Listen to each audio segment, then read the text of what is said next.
A very warm welcome, one and all, to the 7th iteration of the Global Technology Summit organized by Carnegie India along with the Ministry of External Affairs. This summit comes at a time when India takes over the G20 presidency from Indonesia and at a time of increasing global complexities. We hope you take something back from these 3 days of conversations, and we hope it helps you reach the frontiers of your work. A few housekeeping notes before we begin this 3-day event. For the in-person audience, please take your seats 10 minutes before the beginning of the session. Please keep your mobile phones, tablets, and laptops on silent mode during the sessions. But we encourage you to use social media platforms to drive the conversation forward. Please use the hashtag Global Tech Summit and follow us at Carnegie India on Twitter. I think the minister is going to be here in about 2 minutes. And before we start the official proceedings for that day, we will start with the video once the minister comes in.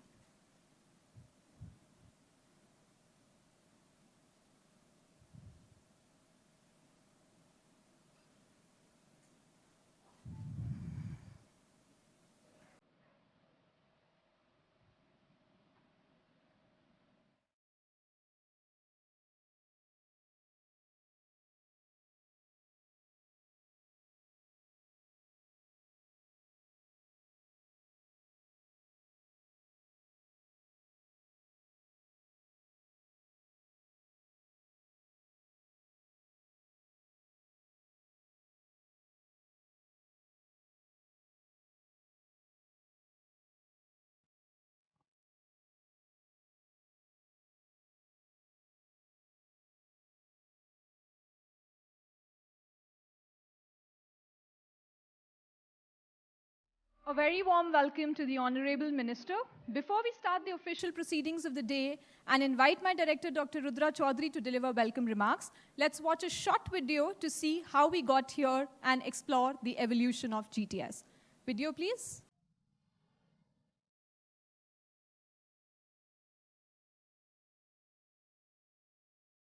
This event has been an outcome of a productive partnership between the Ministry of External Affairs and Carnegie India. It is aimed at addressing an issue that is increasingly central to international relations, the role and impact of technology.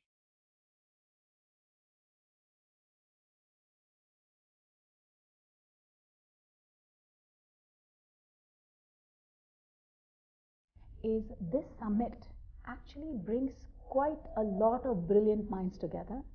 In fact, after my talks, this is the, I think, second time or third time I'm participating in this summit. And I'm very pleased to tell you that I really feel that lots of smart minds come together. I think it's very exciting. I think what the Carnegie India is doing of trying to expressly address this issue of how policy deals with the technologies and try to be sort of a coordinator of that is just incredibly important and really sets a model that I haven't seen in any other country, including the United States. It's the second time I'm coming in, and their time management, their arrangements, and the quality of the speakers are superb. Whether in person or remotely, this summit is an extraordinary event that connects technology trends in India, a leading technology power in its own right, with technology trends from every corner of the globe. And of course it's India, land of the mathematical genius, Srinivasa Ramanujan, that is powering ahead with new technology and where there's so much brilliant talent. During India's G20 presidency, we propose to have data for development as a key priority and bring together a common understanding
GTS speakers, and distinguished guests, good morning and welcome to the Global Technology Summit 2022. It is our continued privilege to host the GTS with the Ministry of External Affairs, Government of India. This collaboration, and specifically the gentle push, if I may say, by the Minister and the Ministry, has motivated us to untiringly consider how a summit of this scale can also shake and even move the needle on a range of policy issues connected to the geopolitics of technology, the theme of the GTS this year. We're especially privileged to be able to host the GTS just as India takes over the presidency of the G20. This is as much an honor as it is also a responsibility to do our bit through a range of conversations, panel discussions, closed-door sessions, and most importantly, perhaps, human connections over the next 3 days to begin to contribute to the many debates that will encompass Vasudhaiva Kutumbakam, one Earth, one family, one future, India's G20 theme. In doing so, this GTS has been designed to explore, debate, and expand the conceptual and practical boundaries of the themes that will shape India's presidency.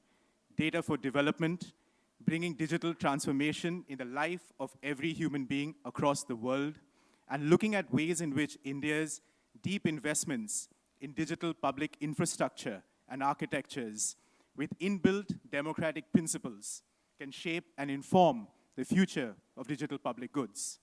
As the Honorable Prime Minister underlined recently in Bali, and I quote, "It is the responsibility of G20 leaders that the benefits of digital transformation should not be confined to only a small part of the human race." I am certain that this GTS, in all its aspects, will find new, equitable ideas, explorations, and practical avenues to help shape the ideas that rebuild the idea of inclusion. Equally, the GTS explores a range of challenges and opportunities in the future of partnerships and economic growth, from the need to work together on semiconductor, building a semiconductor ecosystem, to commercial space in an increasingly shrill geopolitical environment, to explore the opportunities in quantum technologies and other emerging technologies. We are convinced that the GTS will offer pragmatic ideas for the way forward. The GTS was conceived in 2016, the year Carnegie India was born, as a bridge between governments, industry, the academy, regulators, and different ideas banks dedicated to the future of technology. It was in fact conceived by the Honorable Minister of External Affairs and the founding director of Carnegie India, Dr. C. Rajamohan. We are committed for our part to deepen this unique bridge for now and for the future. Equally, these bridges have deepened because of the generous support of the Ministry of External Affairs, Government of India. And may I please point out especially the Office of the Division, Policy Planning and Research, led by Dr. Sumit Seth, the Government of Karnataka, that has been a state partner to GTS since 2016. We're especially grateful to the Honorable Chief Minister for his support. The Tata Trust, our philanthropic partner that supports research and other works that we do at Carnegie India, and a range of organizations that have helped us scale GTS in quantity perhaps, but also in quality. Intel India, Meta, Amazon India, Salesforce, NPCI, Google, Microsoft India. We've also been able to build the GTS through different kinds of knowledge, creative, and academic partnerships. And here, if I can highlight a few, the Bill and Melinda Gates Foundation, the NTI, the Nuclear Threat Initiative in the United States, RBI's Innovation Hub, the Rainmaker Group.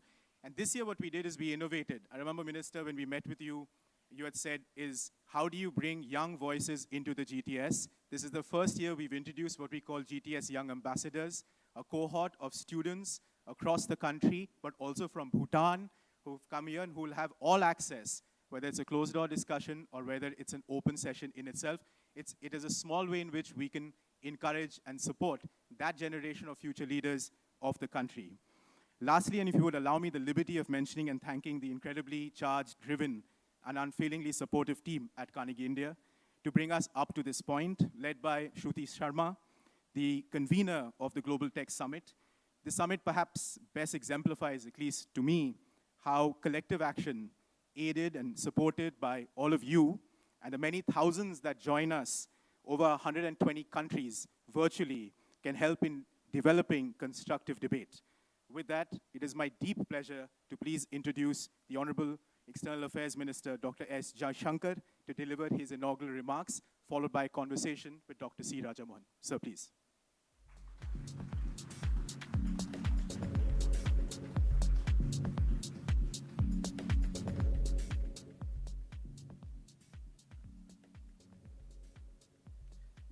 A very good morning to all of you. And I'm really delighted to be back at the GTS. You know, to come back year after year to see a summit like this grow is really a very good feeling. And you are right, Rudra, that I did push it in the early years. I'm not sure it was very gentle, but the fact is really, you know, when I look at the reach and the impact, there's sort of a lot of satisfaction in it. I hope you'll keep growing. I think the theme which has been picked is particularly timely because today technology is very much at the heart of geopolitics. You could, of course, argue that it was always so. It was always so because, you know, whether it was nuclear or whether it was space or the internet or artificial intelligence, I mean, it's actually, if you look at the quantum jumps in history, the quantum jumps in history parallel with some time lag quantum jumps in technology. And it's not just in the modern era. I mean, you can go back to metallurgy, you can go back to shipbuilding, you can go back to aviation. That is really the story of both human progress and, in a sense, of competitive national politics. And it has led to a number of policy outcomes. You know, countries have fashioned their national security decisions. They have made decisions about what kind of, you know, influence they will get by applications of technology. And it's not just applying technology, it's also sometimes restricting it, it's steering it. In fact, I mean, in a sense, when I was thinking about the subject today, I was reminded of my own PhD, which was about 45 years ago.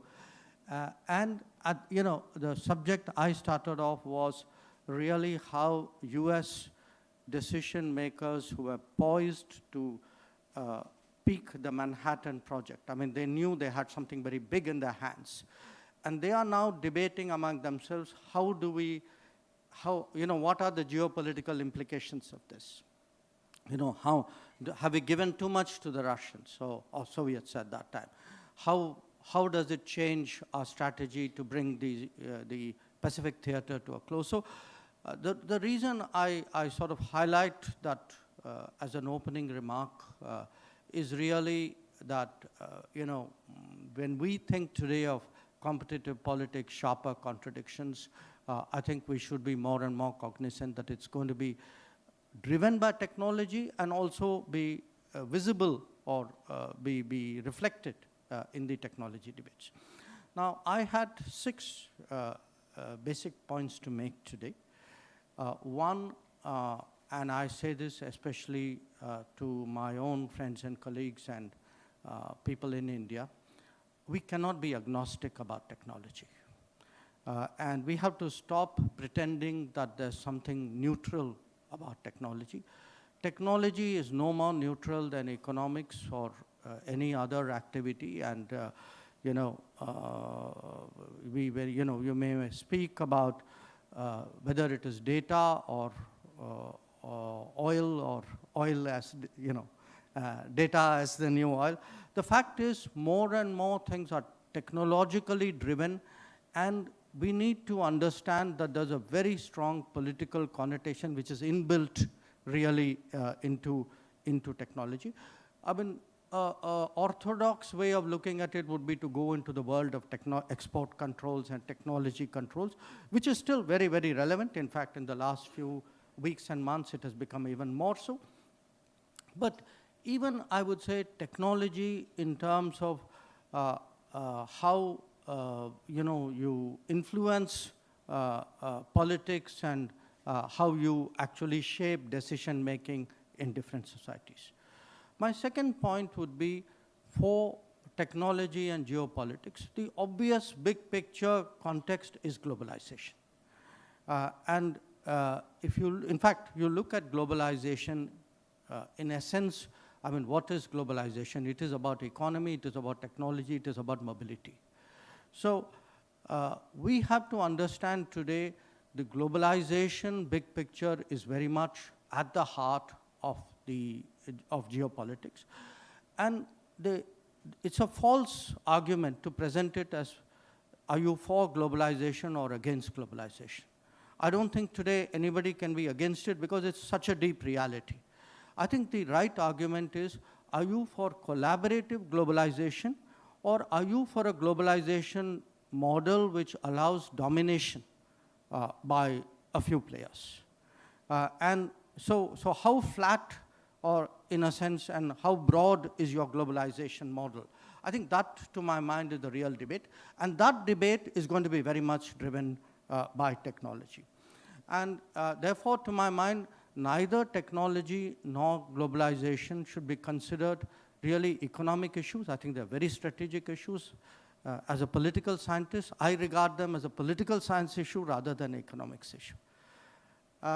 My third point, we live in an era where, in many ways, the Westphalian model of international relations is over. For us, in this era of technological interpenetration, to say that, all states are equal, everybody is a black box, and it doesn't matter what happens inside that black box. It does matter what happens inside the black box.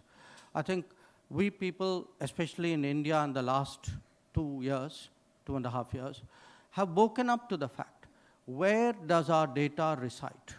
Who processes, who harvests our data? What do they do with it?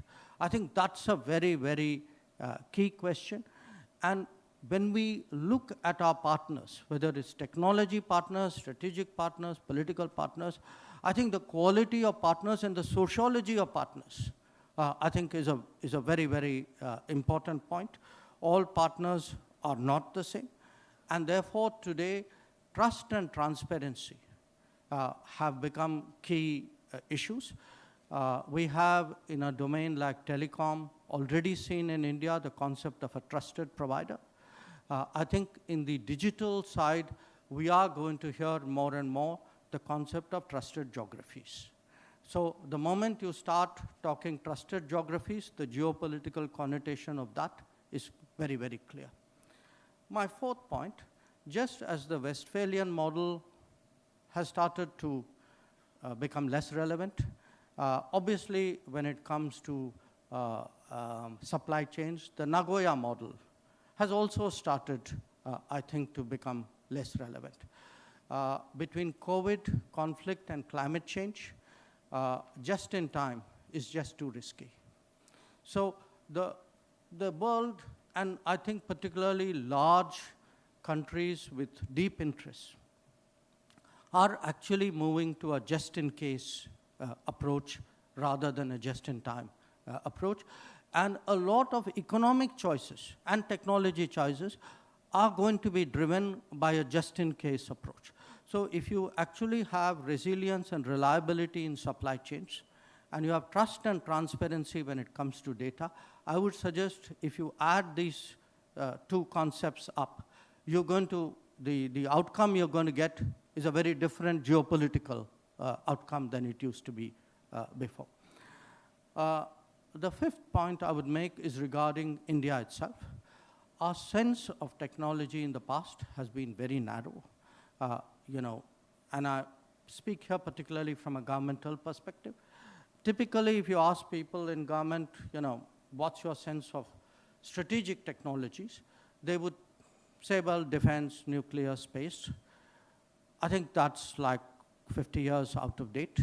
Today, there's a completely different world there where the building of deep strengths is actually going to determine our capabilities. So to my mind, in a way, what we in India call Atmanirbhar Bharat, which is like a self-reliant India, you can say a kind of an economic strategic autonomy. That is today going to be key for global rebalancing.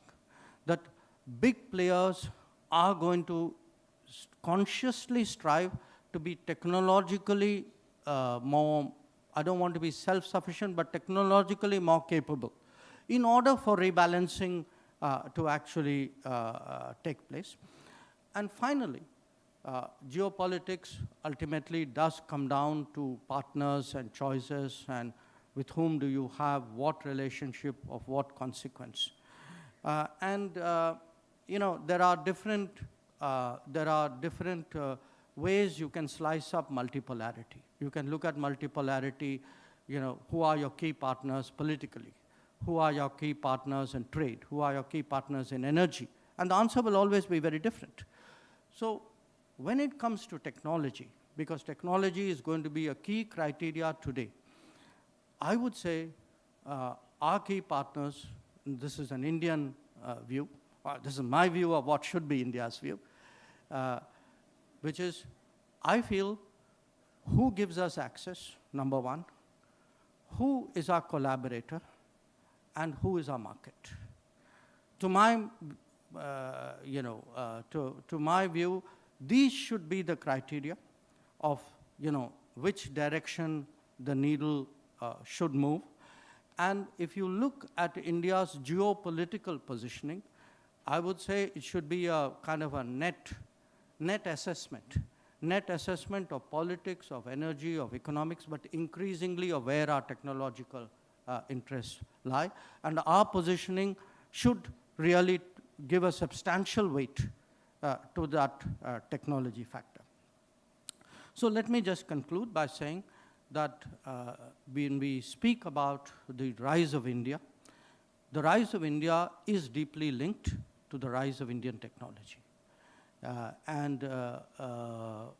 think Rudra spoke about semiconductors. It could be semiconductors, it could be 5G and onwards. It could be AI, it could be more commercial space launches and satellite fabrication. But in the world that we are in today, I would still say there might be greater disorder under the heavens, but there is more opportunity in that disorder. So once again, thank you all for being here this morning, and it's a great pleasure to speak to you.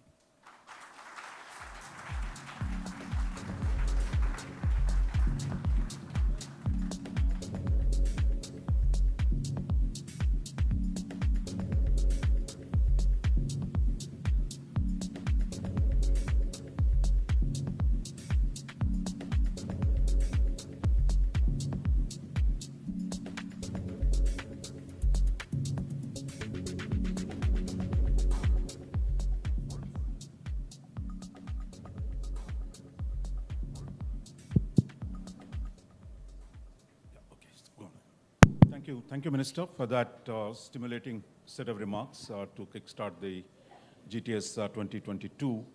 As Rudra said earlier, that really we started this out with your encouragement and support, and the ministry has backed us since then. So we really, 6 years of this enterprise has made the GTS one of the leading forums today in India and increasingly in the world to discuss the technology policy issues.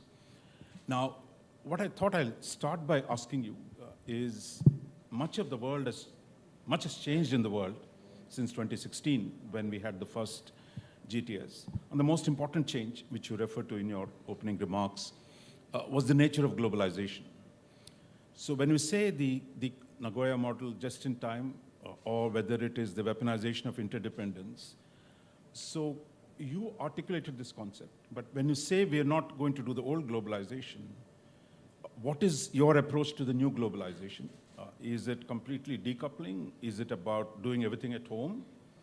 Or is it somewhat different?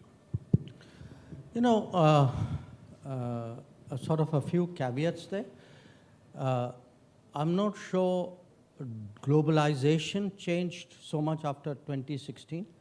I think the debates and awareness about the real nature of globalization changed.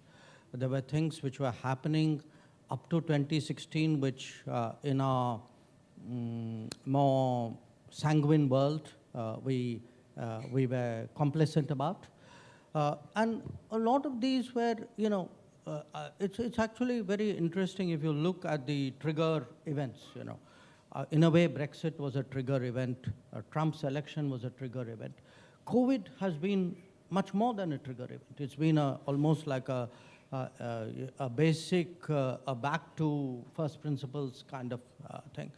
I think today the consequences, the ripple effects of the Ukraine conflict is adding to it.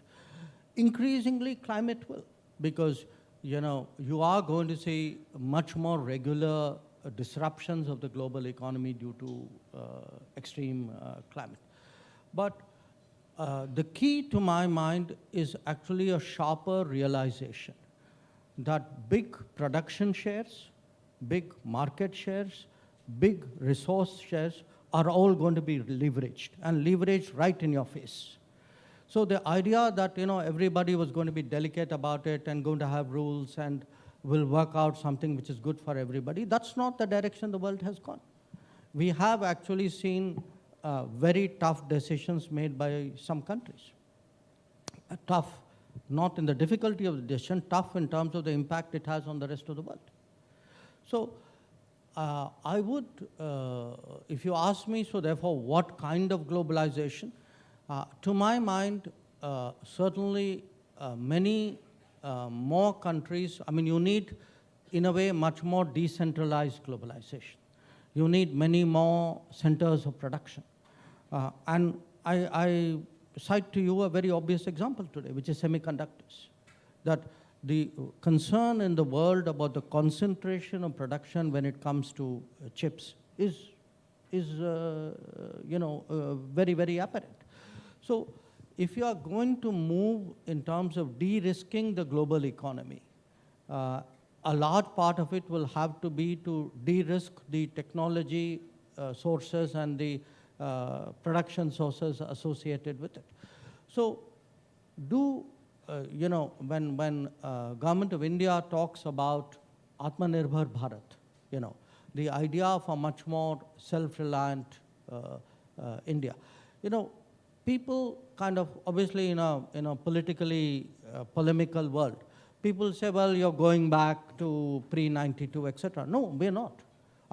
Nobody in their right mind would even think of that. I think what people, the thinking process is really, how do I limit my vulnerabilities? How do I have greater production possibilities in India? Some of it has to do with the risks and the worries about external exposure. Some of it is about our own capabilities. A country like India, it should not have the kind of manufacturing we have today. We are grossly under manufacturing. And when I hear people saying, well, our future is in services, that's simply not true. Our future is also in services, definitely. But you cannot say that we will grow to be a major power and we're going to give manufacturing a pass. And that is why PLI, for example, the strong support which is today being given to different domains of manufacturing is so vital. One of the features of the last 30 years of globalization was also the world of technology became increasingly integrated, barring the security-related constraints that existed. For example, American venture capital in China, Apple's production in China, the links between Silicon Valley and China, that's what produced the explosive growth. Two things have changed. I think one, the US-China conflict. The other is the recognition, as you mentioned in your speech, that you cannot simply leave everything to a dispersed chain. Therefore, you need to have some capabilities inside. No, Raj, I think it's more than that. See, when the debate moves in the direction of civil-military fusion, when you say, this belief that there are technologies and activities that are benign and we can compartmentalize it, and there's that tough world which is a national security world, and there's this nice world where market economics, it will be business as usual. I think that belief has collapsed. I mean, you look, our actions, for example, regarding apps in 2020, you know, was actually driven by a concern of where is our data going. And where as I said, where our data going is no longer a matter of business and economics. It's a matter of national security. So I would say in a interesting way, because everything has become, everything is being weaponized in this world of ours. So I have to change my approach to the extent of where I should be protective about my interests. I have to define my protective zone in a much broader sense. Now, obviously, no country, can really be an island. So, which is where trusted partners and trusted providers and trusted geographies come. So, there would be partners where I would have the confidence that, to a fair degree, not an absolute confidence, that there will be, shall I say, the possibility of misuse of my data would be much less, because there would be safeguards in those societies or those governments or those economies. There would be countries where it would not be there, and those will be partly influencing my choices. If you go back, I think one of the tensions in the framework that you identified is how much internal, how do you develop your internal capabilities? Because without those capabilities, you can't really navigate the world of technology. But at the same time, the need for partnerships, the need for engaging trusted partners. For example, if you go back to the 60s, India was among the first countries to develop, electronics all across Asia. Homi Bhabha, under the Department of Atomic Energy, started the Electronics Corporation of India. But then we turned to complete self-sufficiency, and we lost a lot of the ground.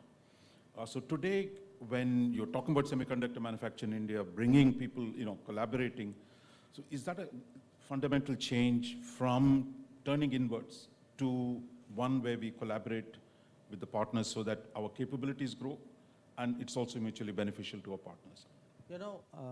The last time I was in DC, we had a meeting in which there were people from the semiconductor industry there. And one of them said that their estimate, and it was a conservative estimate, was that there were 40,000 Indian engineers employed by American companies when it came to the field of chips. So the fact is, there is already at an industry level a fairly deep connect. And it's a connect which is in other parts of digital business. It is there in other industries as well. The world of policy, the world of politics, the world of national security cannot be divorced or cannot be in conflict with what is there, in a sense, on the street. So my sense, again, I don't want, you look in this country, because of this model which gave us so much grief by the time we reached 92, the protectionism is a very easy word to throw at somebody and to kind of delegitimize or to put them down. But in the name of not being protectionist, it mustn't be that you throw the baby out with the bathwater. Surely a country like this must have capabilities. Surely there must be, there must be an industrial policy, there must be a national security policy, there must be a national security industrial policy. I think it's important to get the balance right. It is also, it should be fair not to, as I said, use these throwback images to advocate, a deindustrialized India as a disarmed India. And which one of us wants to see unilateral disarmament in this competitive world? Okay. If you go back again to the 60s, when much of the advanced technologies began in India, our first reactor, including the research reactors, one was American, one was Canadian. Our first power reactor was an American General Electric. Our first satellite was built by Ford Aerospace, and Ford doesn't exist, but the space program has grown. So somewhere we went, some things happened which kind of broke that initial enthusiasm between, US supporting us, and then the 74 sanctions. Yes, yes. It's an interesting point, because I wanted to keep my initial remarks short, so I didn't come to that part. Look, what happened was the geopolitics of that era broke the connection. Or didn't break it, it diluted it very substantially. Today, we are talking of the impact of technology on geopolitics. I think it's equally important to look at the converse, the impact of geopolitics on technology. That if you get your geopolitics right, in a way, there are a lot of technology benefits. To my mind, it is essential if India is to grow. In the history, at least in modern history, everybody has grown in partnership with somebody else. Everybody. There's nobody, who sort of did it autarkically and. Who got from Germans. Yes, yes, right. So we have to see today, where are our interests and who are the partners we should have. And that is why I said, to me, my definition of our long-term partnerships is really, where is it that our technologies and our capabilities will grow, which means who gives you access. And they will only grow if it's a business, which means therefore who gives you business. And they will grow when there is a human collaborative connect, because at the end of the day it is all up there. So where is it that there's actually a living bridge in technology? And to my mind, the answers are as plain as the nose on my face. Yeah, looking at the, it's quite clear that, look, one of the things we did after 2019 when we walked out of RCEP was also to disconnect with the Chinese technology world. Our 2G, 3G, 4G, grew on. That started from 2020. Yeah. Yeah. But the RCEP was 2019. Yes, yeah. RCEP. And the 2020 yes, right. onwards and during the pandemic. Now, looking at this the new phase, how do we see the role of the private sector? I think because if you look at the old age, it was really G to G. Much of as a developing country, much of the technological development was really done in the government departments or government labs. But today, we've seen, for example, in space, how quickly the Indian private sector has responded to PM's appeal, we need more private sector. So is the state today, the government of India, ready to encourage the larger role of the private sector, whether it's nuclear, semiconductors, whether it is space? How far and how fast can you push this policy? I don't think there's a single sweeping answer, but if you sort of factor in the undulations, I think yes, overall, after all, what is the purpose of the production-linked incentives?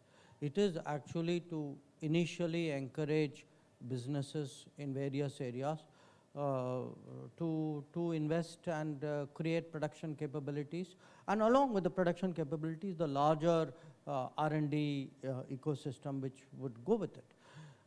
If you ask me in recent times, I would certainly say the progress which has been made in regard to building 5G capabilities, which is completely, there may be some really smart PSUs, the government-owned companies involved in it, but it's largely a private sector. You mentioned space. I think you will definitely see that in the semiconductor space, that the semiconductor space will finally be, it's a private, it's a business-dominated space. But the government has a role. It's a government's job to provide a kind of enabling environment. Just getting out of the way is no longer enough. That's a expectation of the government of a pre-92 era, where please do not interfere with me and let me do what I want. I think today businesses would be rightfully expecting a much greater support from the government, because that's really what's happening in the rest of the world.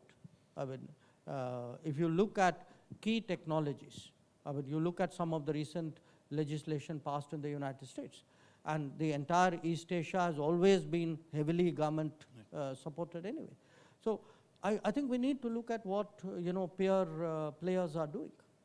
Because if you many times Indian policymakers keep talking about who's giving us technology, but in the case of the US, technology is owned privately, the IP is owned privately. So therefore, the question of developing mutually beneficial terms, that becomes quite critical rather than handing over handing over to the US, handing over to us, but really that. Yes, but Raj, I think the conversations of those days are now behind us. I mean, when I look at, say, supply chain conversations today, when I look at some of the critical emerging technologies, because, by the way, a lot of this gets discussed in the Quad. Some of it is discussed on supply chain resilience. We, the Japanese and the Australians, have a group. A lot of it is direct discussions which we have sometimes with European partners, definitely with the United States. So I don't, that kind of technology demand conversation has gone. I mean, obviously we would like technology to flow, but it's a bit like investment. I mean, there's a clear understanding that you got to earn it. Now, if you mentioned Project Manhattan at the beginning. I mean, one of the first things after the 45, what the Americans did was to cut off Britain, so their best friend and partner, out of the nuclear cooperation. So today we see, look, the US is emerging as the most important partner for us. But given our past experience, there is a lot of distrust whether the US will once again impose sanctions. We've gone past that, many of the technology sanctions regimes. How do you make sure that the nature of this engagement would be mutually beneficial so one side can't unilaterally terminate it? No, look, this question of yours takes me back to some of the debates on our nuclear deal. And the honest answer is, between sovereign states, at the end of the day, no agreement, no assurance can ever give you permanent comfort, on a uncaveated basis. At the end of the day, it's a function of the state of the relationship. Now, yes, there were experiences, especially after 74, but I would then turn it around and say it's the same United States which has been our most forceful advocate for joining the NSG, joining the MTCR, joining WASENAR, joining Australia Group. So, finally, it's about the politics of the day. And the politics of the day has changed profoundly. Otherwise, you would not have Quad. Or, I can give you other examples as well. So I would today make my technology calculation. If I remain, I'm not saying history is bunk, okay? History has a utility. But if you are constantly extrapolating difficult experiences, then, we are actually limiting our own possibilities. Now, that is, that term which Prime Minister Modi used about hesitations of history. That hesitation of history is this suspicious mindset, which says, I had a bad experience once, therefore, I will never cross the road again. So, that's not the way we are ever going to rise. So it's really as you mentioned in your opening remarks, finally, this is about statecraft. This is about actually creating domestic capabilities, as well as navigating a world that is, not benign or always benign. That it is a question of developing leverages to negotiate with others, so that we keep advancing in a competitive world. It's a competitive world which we can sometimes convince ourselves is benign, but it is fundamentally competitive. But in a competitive world, it's not a Hobbesian world where it's all against all. I think like in civil society, international relations is also about making relationships and building, the rules and the ability to work together. And I would say that today, for me, some of the really interesting possibilities. I mean, we've just started engaging on the Indo-Pacific Economic Framework. So where does IPF take us? Because, I saw a lot of kind of immediate knee-jerk judgments saying IPF, there's nothing to it, there's no FTA component to it, it doesn't discuss tariff. It's not even meant to, I mean, the US in this regard has been very upfront with all its IPF partners. But there is a big technology element, there's a big supply chain element. So you have IPF, you have Quad, there are a whole lot of bilateral discussions with different partners. And I do think that in many ways, and there are big debates going on in our own country. I mean, you've already had on the semiconductor, the first agreement between Foxconn and Vedanta. My expectation is in the coming months, you will see many more agreements in that space. And today, this diversification of production, this is, we missed the bus the first time. I think we have a chance of boarding maybe not the same bus, but certainly a significant sort of opportunity for manufacturing, especially on the electronic side, is coming our way. I mean, a lot depends on how smart we are about it. See, I think what you're doing in the Quad, I mean, the critical and emerging technologies, the trusted supply chain networks, etc., that's been at least visible publicly. But you also signed this Trade and Technology Council with Europe. So what are your expectations on that? I mean, Americans and the Europeans have also signed. What are your goals for the council with the Europeans? To be honest, we haven't had our meeting thereafter because, partly the Ukraine war has kind of sucked up all the oxygen there in Europe. We will be hopefully doing our meeting at some point. So we've been far more engaging on IPEF. I mean, not out of intent, out of circumstances, than we have on the TTC with EU. One of the interesting things, I mean, the last couple of days, you had Japan, UK, Italy signing an agreement to develop a fighter aircraft. Normally, you'd think the Japanese will go with the Americans. So there are multiple cross-cutting alliances that are emerging. Are we prepared to... You have this Rapidus in Japan.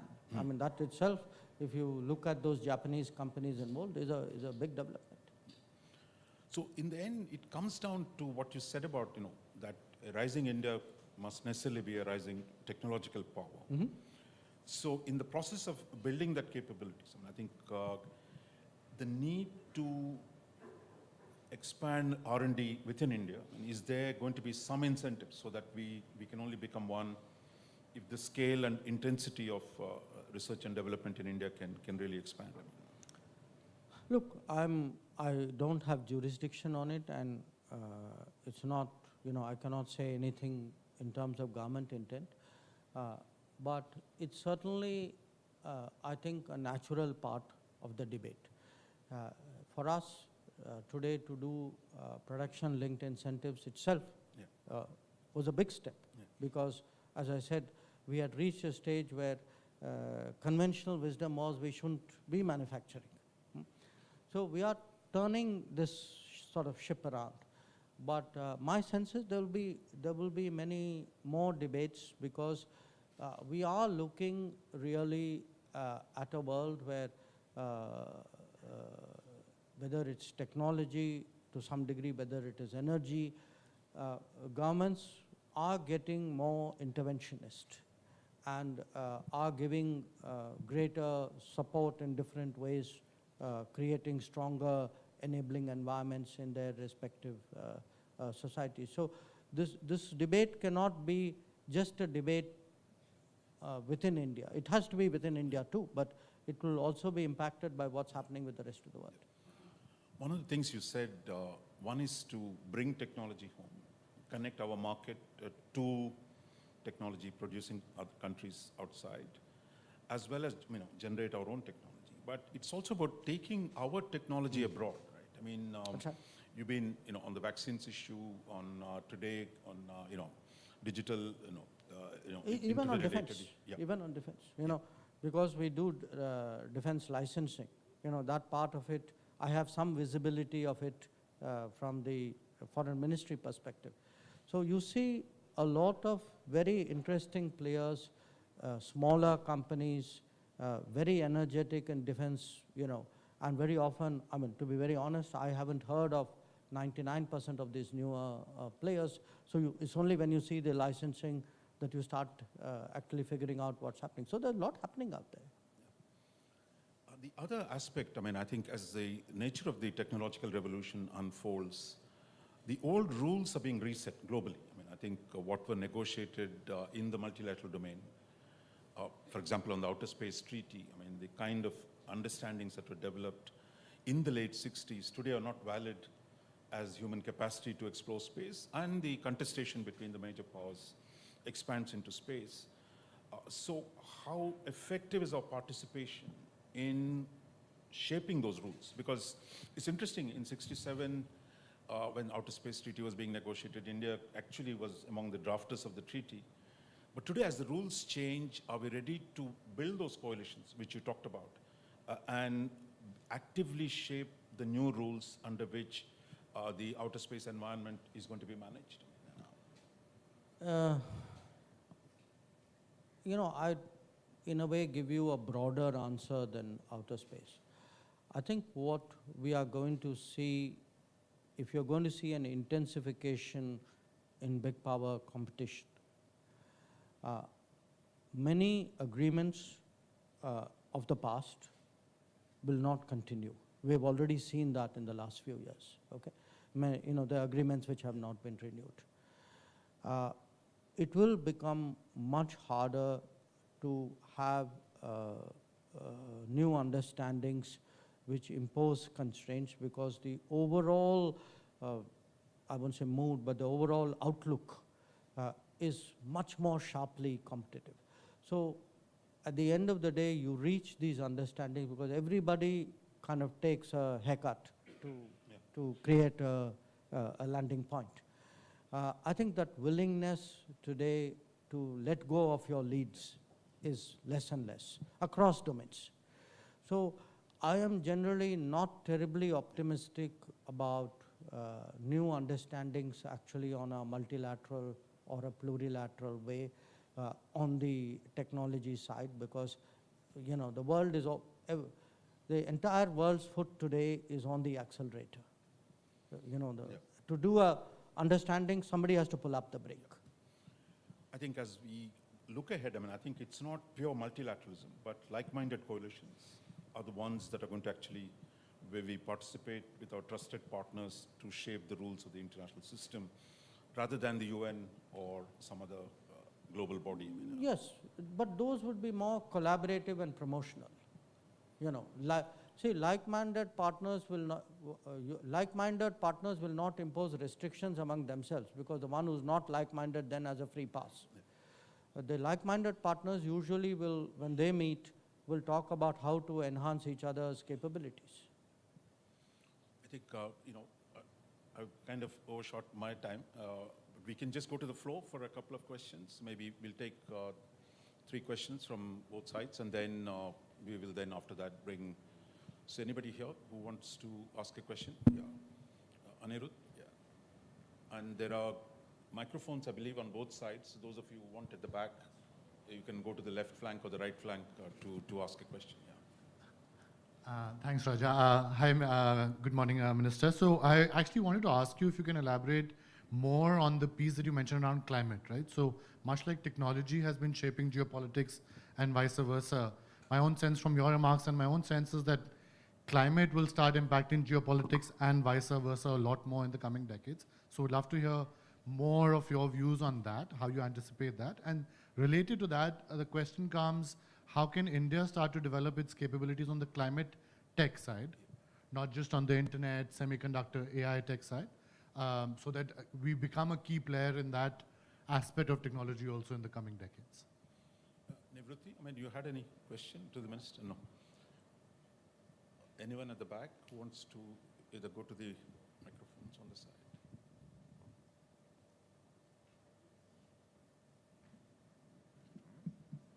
There's someone there. Yes, sir. Okay. Please introduce yourself. Yeah. My name is Rijul Sachdev. I'm from IIIT Bangalore. So, Minister, I really enjoyed your presentation. I just had a quick question. Can you speak up a bit? Yeah. Can you hear me? Okay.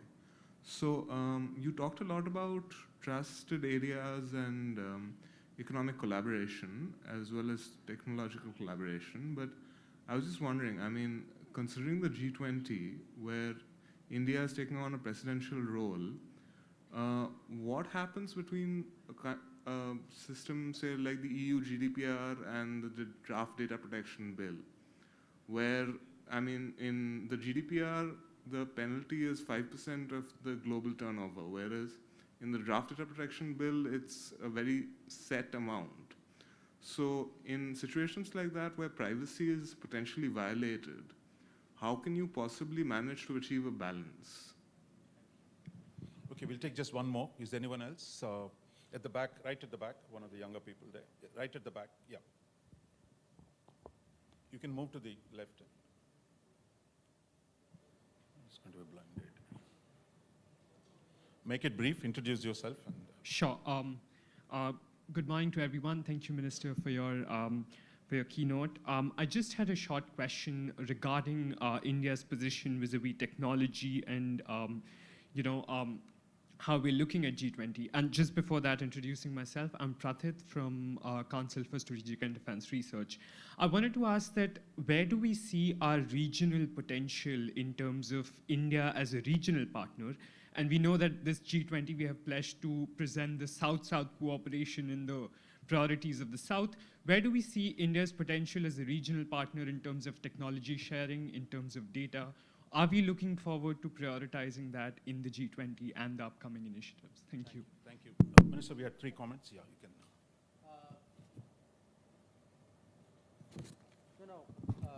First of all, on climate, we are actually already seeing the impact of climate events and climate change on politics. I'll give you a very interesting example. The big debate today is, would Europe be able to survive the winter from the energy perspective? And obviously, Europe has tried to figure out solutions which are different from their previous habits before February 24th. But one factor in all of this is it's been an unusually warm year in Europe. And that's had a very big impact on actually their energy consumption. And it has a very obvious consequence for their calculations and their political stance as well. We ourselves, it was interesting in 2020 when we were confronted, with a challenge on subsector north in Ladakh. In fact, again, it happened to be that year, an unusually warm period, which actually enabled many of our divisions to move up, which if had taken a statistical probability, it would have been much colder and more impassable at that time of the year. But these are, these are kind of a trend line. But we are also going to have catastrophic events. We've seen, you look at the floods in Pakistan. So, and if catastrophic events happen in production centers, now the catastrophic event can be climate, but as we saw, it could be COVID. So when you have concentrated production today, you're actually putting the entire world at risk. And in the de-risking, pandemics is a lesson to learn. Conflicts, if a passage through, say, Black Sea becomes a problem, that is a risk as well. But I would argue that increasingly, extreme climate will also, and because it will be a more recurring issue, would be a worry. On the climate tech, yes, you can see from 2014 that there's been a very sort of different kind of approach to the climate change challenge. Different kind of approach in terms of our policies, our advocacies, our energy mix. But it's a bit like digital and telecom. In a sense, the one who has the least of the established systems has the ability to actually embrace new possibilities. So I do feel that when it comes to climate tech, India today has a range of possibilities. It can be a lab, it can be a application field, it can be a generator of technology, So it is an area where, and again, you can actually see a lot of new businesses when you go to a COP today, you actually meet Indian businesses in climate, which as a previous attender of COP, I can tell you was not the case. So this is like, and we are seeing this, it could be defense, it could be digital, it could be climate. There is a different a whole sort of energy out there. On the, how do you get the balance, on the digital?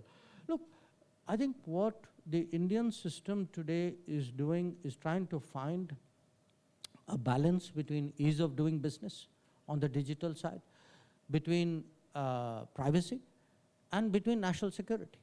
And they have to find the kind of a right kind of mix here. Now, the Indian system today does sort of put out its draft legislation and invite the world to come in with its views. And I'm sure those debates will happen and there'll be discussions, including obviously in the parliament on this issue and get this right. So, people will always have views whether we are getting the right balance. That is natural. But it is certainly the endeavor of the government to get that right balance. The last question, the region and what can we do and G20. Look, I, in the last 3 years, have traveled fairly extensively in the global south, in Africa, in Latin America this year, meet a lot of my counterparts out there. A lot of them, one of course was the whole COVID story, the vaccines, the platform, the fact that we got a vaccination program, such a big one actually done. But there's a lot of interest in actually digitally enabled delivery. I was actually sitting with a president in the Middle East, and his, this was almost like it was like deja vu. He was complaining about leakage. He was saying, this much money leaves my capital and that much goes out there. Now, this sounded terribly familiar to me. And he was asking, saying, look, I heard about how you people have actually improved service delivery, benefits delivery, capability delivery with the help of a digital backbone. And when you look at our numbers, I don't think even within the country, these numbers have sunk into the minds of people. When you look at Garib Kalyan, the food program delivers to 800 million people, day in, day out, 800 million people. Putting the money in the bank delivers to 450 million people. If I take tracking any scheme today, when I travel, one of the things we do politically is actually at a meeting say, please tell me how many people have benefited from which scheme. We can actually track really who's getting the benefit of how many schemes and who's the eligible person and who is not. So there's a huge interest in the global south today at India's digitally enabled delivery system, because it's actually a way today of creating a social safety net, which 5 years ago people would have said a developing country cannot afford to do. So it's actually broken that fundamental presumption that social security is actually a wealthy society's prerogative. digital can actually bring down our costs so massively that both the costs due to leakage savage, but more than that, the fact that it's a very targeted delivery. So I think in the G20, we'll still be firming up our priorities through a process of consultation. But certainly, I can tell you this, that India would like to use its G20 presidency in many ways to reflect the interests and the concerns today of the global south, because we feel that those have been sidelined, and not just become a voice, but in many ways a kind of an exemplar, that we would like to take into global south what we have tested and delivered, performed and delivered at home. Thank you, Minister. I think all good things must come to a close, and the opening session. I think what you said today, a rising India must necessarily be a great technological power. You outlined 6 broad principles under which this, both internal development, it's coalition building, it's taking the technology to other countries, or sharing it with the like-minded countries. All these factors, and I'm sure Carnegie India is going to work into these principles, and I think it's not often we get a good articulation of the policy in relation to technology, given the speed and the scope of the technological change that's going on in India and in the world. Your comments today, I think, are really welcome, and I think give us some guidance to take us forward. So thank you. Please join me in putting your hands together for the Minister.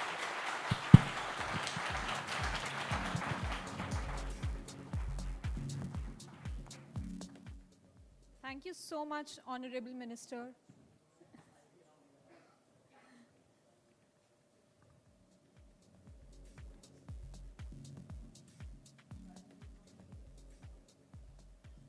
Thank you so much, Honorable Minister and Raja, for setting the canvas for the debate at GTS. I personally believe that Minister's remarks are a very good curtain raiser for the many discussions that we have planned during the day. Please remain seated as the Minister leaves. Just a small housekeeping note, I think there are 2 mic stands on the 2 corners of the room. So if anyone wishes to ask a question, you may please queue up against the mic and ask the question. For the first 2-3 rows, we will have some handheld mics, and there'll be an usher to give that to you. Unfortunately, Honorable Minister of State Rajiv Chandrasekhar is unable to make it today, this morning, owing to a very last-minute change in his schedule. We will therefore take a very short break, and we'll reassemble here at 11:10 for a video message by Miss Melinda French Gates, followed by a keynote by India's G20 Sherpa, Mr. Amitabh Kant. Thank you.